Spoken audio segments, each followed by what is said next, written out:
It was not a banner week for the Big 12 Conference in Week 1 of the 2023 college football season as they dropped 4 games to non-conference opponents, more than any other power conference in the nation. What will that do for their reputation moving forward? And should the conference be concerned about this poor performance in Week 1?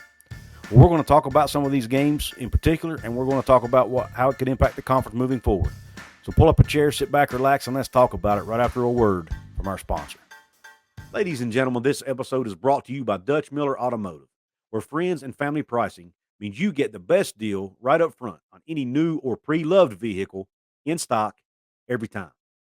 With brands like Chevrolet, Chrysler, Dodge, Jeep, Ram, Kia, Hyundai, Ford, GMC, Buick, and Subaru, the Dutch Miller Automotive family is always growing and ready to put you in the car or truck you've been searching for. Check out our inventory across West Virginia at DutchMillerAuto.com or come in today to the home of friends and family pricing, only at a Dutch Miller Automotive store near you. What is up, college sports fans, Big 12 fans, fellow members of Mountaineer Nation? This is Couz. Welcome into another edition of Couz's Corner. Belly yourself up to the bar, and let me serve you up this shot of top-shelf college football content. On tap today, we are talking about the performance of the Big 12 Conference during Week 1 of the college football season. Overall, the conference went 10-4. However, the big glaring thing, and what a lot of outsiders who want to talk their smack are saying about the Big 12 is that, hey, when you take Texas and Oklahoma out of the equation, the Big 12 is in trouble going forward. And when you look at the 12 schools, you look at the 8 legacy members plus the 4 new incoming members, they went 8-4 in non-conference play. Texas and Oklahoma both won their games. Oklahoma in impressive fashion. Texas defeated Rice pretty handily. I thought they could have scored more points than they did, but nonetheless, I want to focus on the other 12 teams that are in the Big 12 this year. Of the 4 losses, 3 of them were bad losses, in my opinion. And I want to focus on those 4 losses real quick, and then we'll talk about some of the victories that the Big 12 had. A couple of those not so impressive either. But when you look at the losses, the first one I want to talk about is Texas Tech's 35-33 loss in double overtime to Wyoming. What makes this loss so bad? Well, number one, the expectations going into the season for Texas Tech. And number 2, Texas Tech was a 13-point favorite in this game. Now, Wyoming's not necessarily a bad football team, folks. And they're not an FCS school. They're a group of 5 school. They're a respectable program. But we're talking about Texas Tech here, a team who many have picked to play in the Big 12 title game, myself included. And that is still on the table now because this is not a Big 12 game. However, a college football playoff appearance is probably off the table for Texas Tech now, even if they were to win the Big 12. So were we overhyping Texas Tech going into this game or into this season? Or were they looking ahead a week? Were they looking ahead to this week's matchup against Oregon? You know, it's hard to tell, but considering Texas Tech has so many fifth-year seniors on this team, so much veteran experience on this team, I just don't see that being the case. I think they just underperformed. I think they've struggled on the road the last several years at Texas Tech for whatever reason. And even though they have a new coach now at the helm in McGuire, those road woes seem to be continuing. And they dropped this game they should not have dropped. If you want to be a college football playoff contender, you can't lose these types of games. Now, Baylor is the loss number 2 I want to talk about, and this is probably the worst loss of the 4. Baylor dropped the game 42-31 to another group of 5 team in Texas State. A couple reasons this was so bad. Number 1, Baylor was 26.5-point favorites in this game, and it was at home. Baylor dropped this game at home in Waco, and they were only able to rush for 108 yards and averaged only 3.4 yards per carry. So they really struggled to run the football, which is what most of us thought would be the strength of this team, with people like Richard Reese coming back in that backfield. Baylor also turned the ball over twice in this game and had 9 penalties, so not a good day for the Bears. Now, to cap it off, they had several players leave this game with injuries that will be out 2 to 3 weeks, most notably their starting quarterback, Blake Shapen, who actually had a decent day passing. He was 21 of 31 for 303 yards and 2 touchdowns. So passing the football was not necessarily the issue for Baylor. They were not able to run the ball, and you gave up 42 points to a group of 5 team in Texas State. Now, going into the year, I've been saying for weeks, I thought this Baylor team was a little bit overhyped going into the season.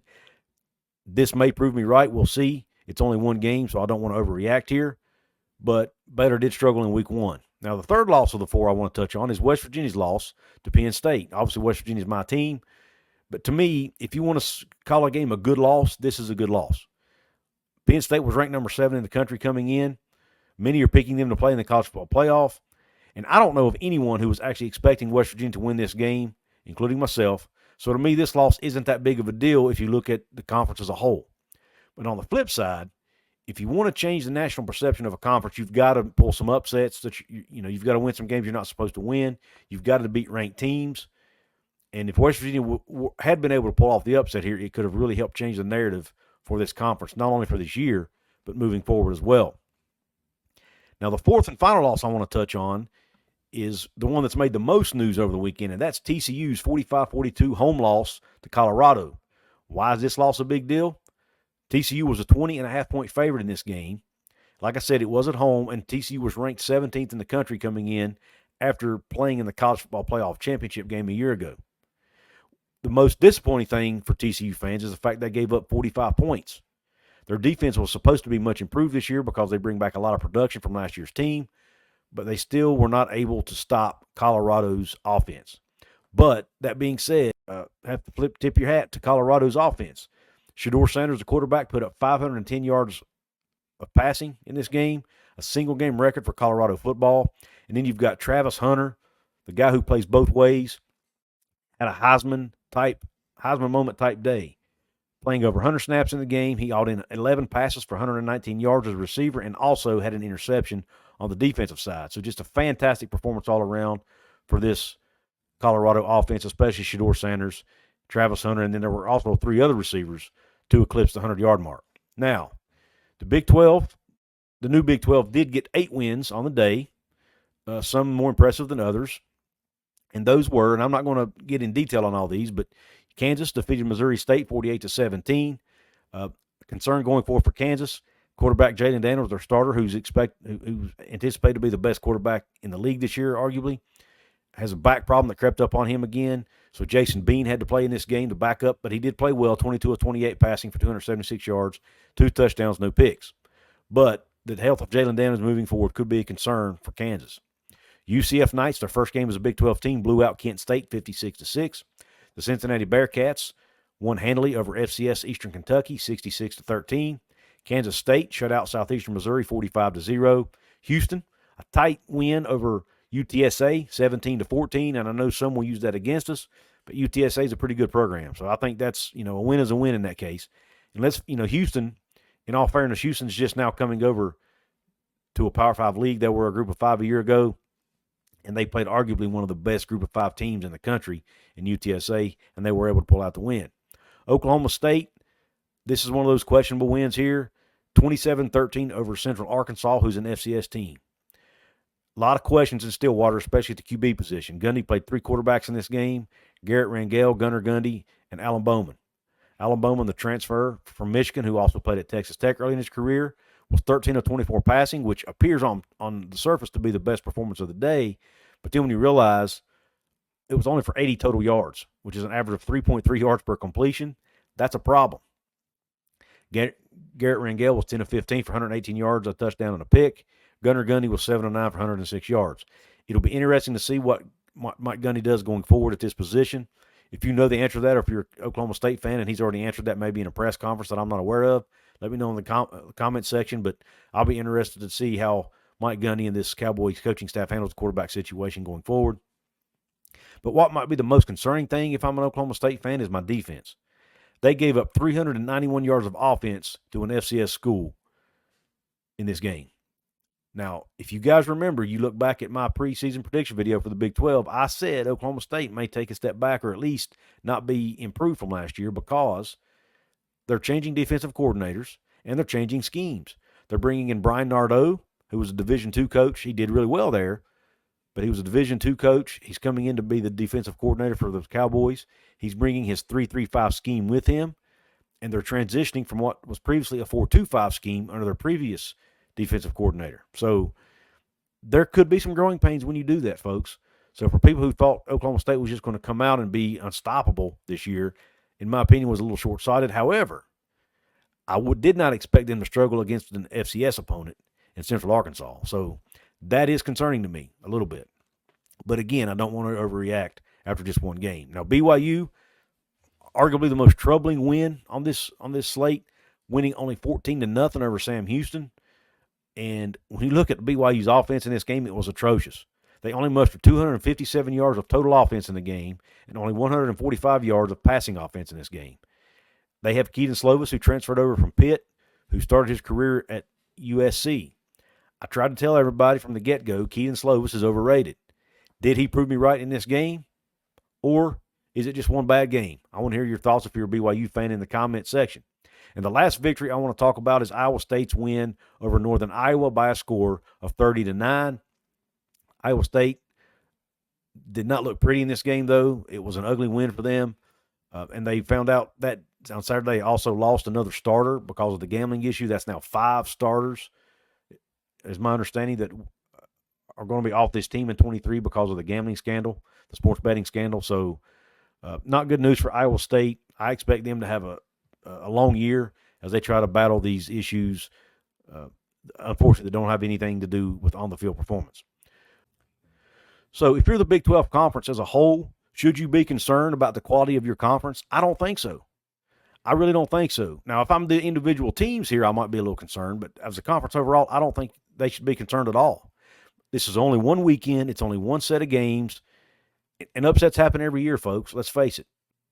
There are opportunities for them to right the ship. For example, Texas Tech gets to play Oregon this coming Saturday. That's a great opportunity for Texas Tech to pull off an upset and make everybody forget about this Wyoming game they just lost. Let's not forget, last year, Kansas State. They lost a game they shouldn't have lost last year. I don't remember who the opponent was off the top of my head, but they lost to a team they shouldn't have lost to. Well, they ended up winning the Big 12. So all is not lost after one weekend of football, folks. Let's not overreact here. Now, it could impact them later in the season when they get to the College Football Playoff Selection Committee. You know, the strength of schedule could hurt here, and some of these losses could hurt here depending on the team. But that being said, folks, the season is not over. All these teams, none of these were conference games. They don't impact your conference record. There are still Big 12 title aspirations for each of these teams that are achievable. Good seasons are still achievable by all these teams. And the Big 12 is still going to be okay. So despite what some people are saying on social media and other places, it's not time to panic just yet, okay? Also, another reason I'm not worried about the Big 12 is this is only one season, folks. In 2024, we have 4 more teams coming into the league. And when you look at those 4 teams, look at Utah, for example. They defeated Florida, an SEC school, in week 1. And they looked good doing it, and they did it with backup quarterbacks. Their starting quarterback was on the shelf with an injury. And then you look at the team that TCU lost to, Colorado. They just so happen to be joining the Big 12 in 2024, folks. So I think when you look at the future of the Big 12, it actually looks pretty darn good. Yes, I know Texas and Oklahoma is leaving. And yes, I know that's your 2 big football brands, and I know they're bigger brands than anybody we have coming in. But I still think this is going to be a really strong conference. It's going to be a unified conference. And it's going to have some really good brands, some really good markets, and we will see some really, really competitive football going forward. Now, for 2023, we could see them beat each other up and not have anybody in the college football playoff at the end of the year. But I still don't think that hurts the conference. And if anything, it makes it more entertaining and a better product on the field and on the television screen. With that being said, folks, I want to hear your thoughts in the comment section. Let me know what you think about these week 1 losses and then some of these week 1 wins that weren't so impressive by the Big 12. Also, the national narrative. Do you think this hurts the Big 12 as far as the national narrative goes? And could it impact a Big 12 team getting in to the college football playoff at the end of the year? Also, folks, if you want to support the channel here, there are several ways you can do it. You can do it financially by hitting the join button right below. You can get your name on this list of folks here who are VIP members here at Couz's Corner. What you're seeing right now are my pub level members, which is level 1. It's $2.99 a month.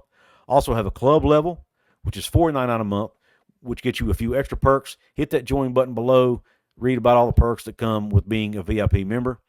Also, if you want to support me free, you can do that in 4 different ways. You can hit the like button. You can share this with your family and friends. You can drop a comment below, and you can subscribe to the channel. All of that helps out the YouTube algorithm, helps my channel grow. With that being said, I really appreciate you tuning in to this episode, and until the next one, Q Country Roads.